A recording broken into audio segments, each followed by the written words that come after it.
ओम नमो ओंकारेश्वर देवताय नमः. ओम नमः शिवाय. ओम नमः शिवाय. अवधूत चिंतन श्री गुरुदेव दत्त.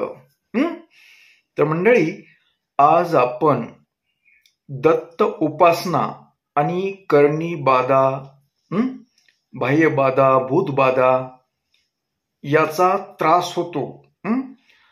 ज्यांना अशा लोकांनी दत्त उपासना केल्यास हा त्रास कमी होतो, याविषयी आपण बोलणार आहोत.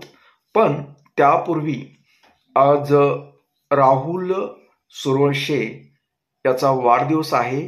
त्या वाढदिवसानिमित्त माझ्याकडून त्याला खूप खूप शुभेच्छा आणि त्याला चांगल्या प्रकारे आरोग्य लाभावं, त्यानं जीवनात खूप काही चांगली प्रगती करावी, याकरता ओंकारेश्वर चरणी मी प्रार्थना करतो. तर मंडळी, आपण बोलत आहोत की दत्त उपासना केल्यानंतर ज्यांना की भूतबाधा वगैरे असे काही त्रास आहेत, खूप त्रास आहेत, मानसिक संतुलन बिघडलेलं असतं.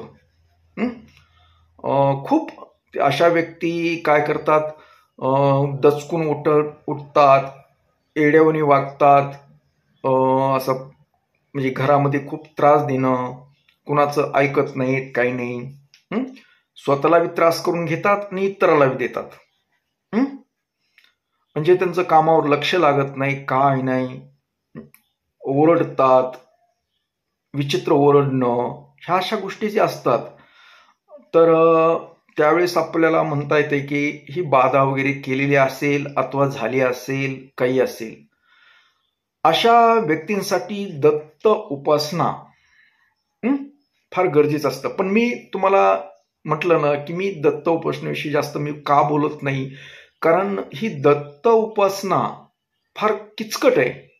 किचकट म्हणजे अशी किचकट म्हणून म्हणता येत नाही, पण तिचे नियम आहेत म्हटलं, ते पाळणं होत नाहीत बऱ्याच मंडळीला.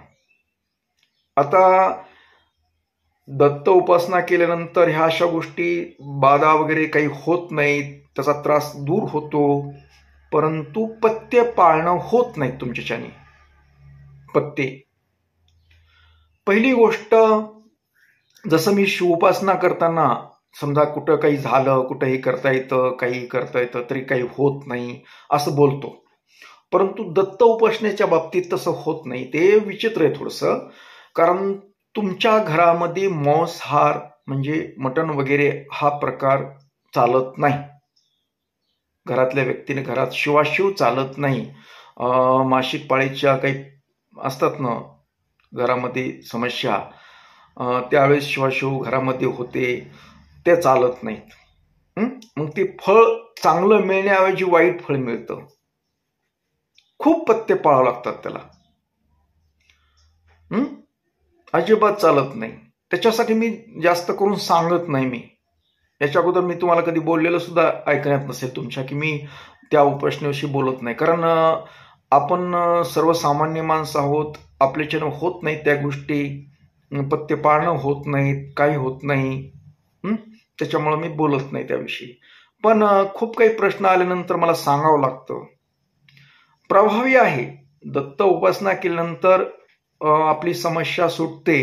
ही मानसिक संतुलन बिघडलं, एड्यावानी जर वागत असेल व्यक्ती, ते व्यवस्थित होते. तर दत्तगुरूचा जप करणे, अवधूत चिंतन श्री गुरुदेव दत्त, दिगंबरा दिगंबरा, हा जप चालतो. श्री गुरुदेव दत्त हा बी चालतो. आपण नियमितपणे हा जप मंत्र केला, गुरुवारी उपासना केली, ज्या व्यक्तीला असा त्रास आहे अशा व्यक्तीनं जर गुरुवारचा उपवास धरला, आता उपवास म्हणजे साबुदाणा वगैरे तसं काही खायला चालत नाही. त्याच्यात मी आता कडक नियम म्हणले की नियमच असतात. काही चालत नाही, नुसतं पाण्यावर उपवास करावा लागतो. आणि उपवास सोडण्याची पद्धत नाही याच्यामध्ये. दुपारी वगैरे तुम्ही खातान ते बी चालणार नाही तुम्हाला. नाही सहन झालं तर संध्याकाळी तुम्हाला खावा लागेल. आणि शक्यतो फळ वगैरे खाऊनच तुम्हाला हे करावं लागेल, पण जेवण चालत नाही या उपासनेमध्ये. मग तुमच्याच्यानं जर ही कडक उपासना करणं होत असेल तर करा. आणि विशेष म्हणजे ज्यावेळेस तुम्ही समजा गुरुचरित्राचं पारायण करता त्यावेळेस सुद्धा तुम्हाला कुणाची शिवाशिव वगैरे चालणार नाही. घरामध्ये तसे कुणी महिला असतात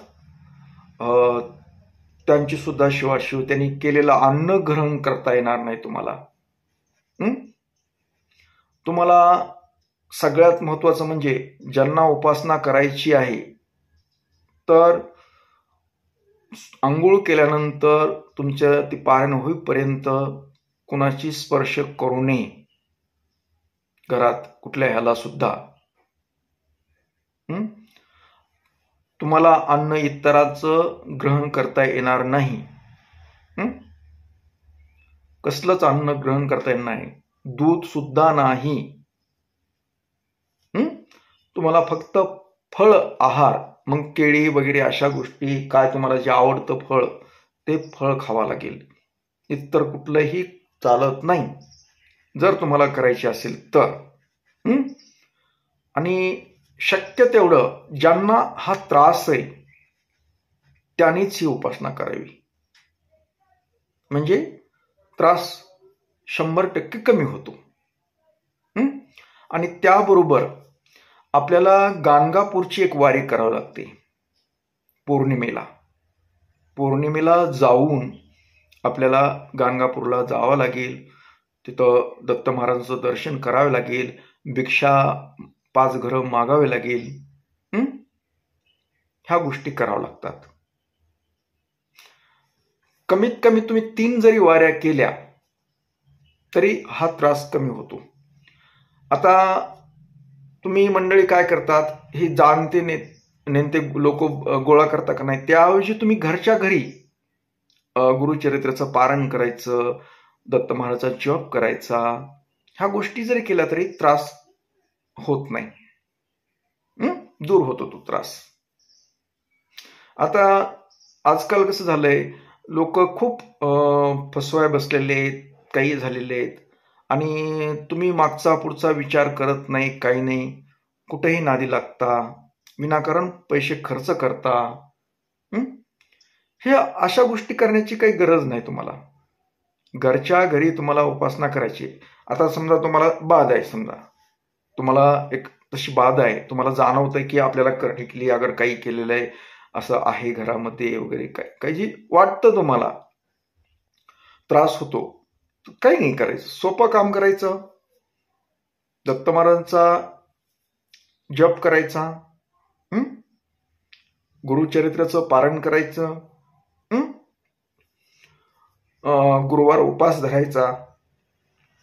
त्यानंतर तुमच्या जवळपास जर उमराचं झाड असेल, औदुंबर, त्याला प्रदक्षिणा करायच्या.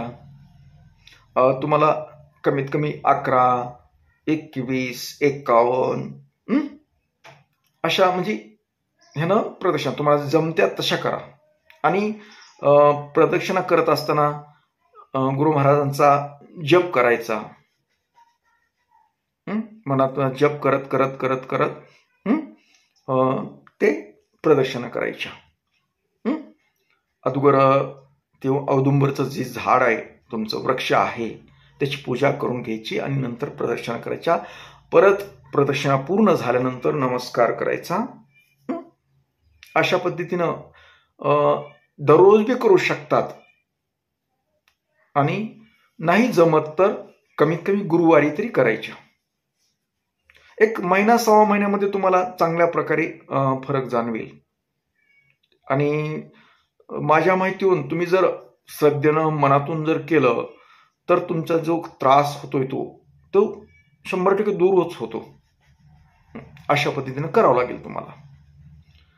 तर अशा पद्धतीचा प्रकारचा प्रश्न आला होता.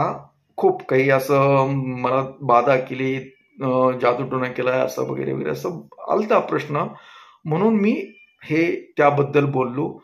तर मंडळी, याबरोबरच आजचा हा शंका समाधान कार्यक्रम इथेच थांबवूया आणि परत भेटूया उद्या सकाळी याच वेळी आणि याच ठिकाणी. तोपर्यंत मंडळी, ओम नमः शिवाय, जय हिंद, जय भारत, सुखी राहा आणि समाधानी राहा.